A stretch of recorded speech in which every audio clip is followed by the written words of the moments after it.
Hi friends.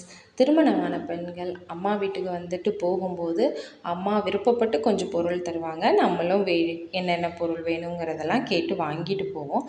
ஆனால் இந்த பொருட்கள்லாம் கண்டிப்பாக நம்ம வந்து எடுத்துகிட்டே போகக்கூடாது அம்மா வீட்டிலேருந்து. அது என்னென்ன பொருள்னு தான் இங்கே பார்க்க போகிறோம். இப்போ தான் என் சேனலை புதுசாக பார்க்குறீங்கன்னா மறக்காமல் சப்ஸ்கிரைப் பண்ணிக்கோங்க. மஞ்சளை ஒரு பொழுதும் அம்மா வீட்டிலேருந்து எடுத்துகிட்டே போகக்கூடாது.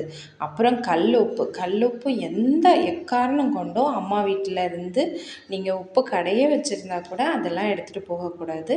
அதே மாதிரி நிறைய பேர்த்துக்கு மளிகை சாமான் வாங்கி கொடுக்குற பழக்கம் இருக்கும். அதில் புளி வந்து கண்டிப்பாக வாங்கி கொடுக்கவே கூடாது. அதே மாதிரி வாரியல் பெருக்குமாறு வந்து வாங்கி கொடுக்கக்கூடாது.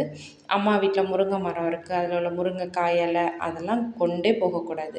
ரொம்ப ரொம்ப முக்கியமானது எண்ணெய் கடை வச்சுருந்தா கூட எண்ணெயும் சீகக்காயும் வந்து அது வந்து ஈம காரியங்களுக்கு வந்து யூஸ் பண்ணுறனால அதை ஒருபோதும் அம்மா வீட்டிலேருந்து நம்ம எடுத்துகிட்டே போகக்கூடாது.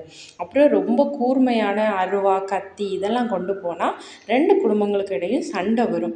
அப்புறம் கசப்பான அகத்திக்கீரை பாகற்காய் இந்த மாதிரி உள்ளதையும் நம்ம வந்து அம்மா வீட்டிலேருந்து எடுத்துகிட்டு போகக்கூடாது. இது வந்து நம்மளோட தாய் வீட்டுக்கும் நம்மளோட கணவர் வீட்டுக்கும் வந்து பகையை ஏற்படுத்தும். அப்புறம் அம்மா வீட்டில் கருவேப்பிலை செடி இருக்குது, நம்ம நிறையா பறித்து கொண்டு போகலாம், அதுவும் கொண்டே போகக்கூடாது. அதுவும் வந்து கெடுதலை விளைவிக்கும். அப்புறம் அம்மா வீட்டில் இருக்கக்கூடிய அரிசி அளக்கிற படி, அந்த படி வாங்கி தரலாம். ஆனால் நம்ம அம்மா யூஸ் பண்ணுறதை நம்ம கொண்டு போகவே கூடாது. மரம் வந்து மகாலட்சுமி அம்சம் பொருந்தினது, அதை அம்மா வீட்டிலேருந்து எடுத்து போகக்கூடாது. அப்புறம் கறி சமைச்ச அசைவ உணவுகளை எடுத்துகிட்டே போகக்கூடாது. அப்புறம் அம்மா வீட்டில் ஏற்றிட்டுருக்க விளக்கு பூஜைக்கு உபயோகப்படுத்திகிட்ருக்க பூஜை சாமான்களை ஒரு நாள் எடுத்துகிட்டு போகக்கூடாது. புதுசாக இருந்தால் எடுத்துகிட்டு போகலாம். அப்புறமா ஈரமாக இருக்குது, நம்ம யூஸ் பண்ணிட்டு ஈரமாக இருந்த துணியை அவசரமாக கிளம்புறோம், ஈரத்தோடு அப்படியே தூக்கி வச்சுட்டு போகவே கூடாது. நல்லா காய வச்சு எடுத்துகிட்டு போகணும். இல்லைன்னா அப்புறமா எடுத்துக்கலான்னு விட்டுறணும். அதை சேனல் பிடிச்சிருந்ததுன்னா சப்ஸ்கிரைப் பண்ணிக்கோங்க. பாய். நெக்ஸ்ட் வீடியோவில் பார்க்கலாம்.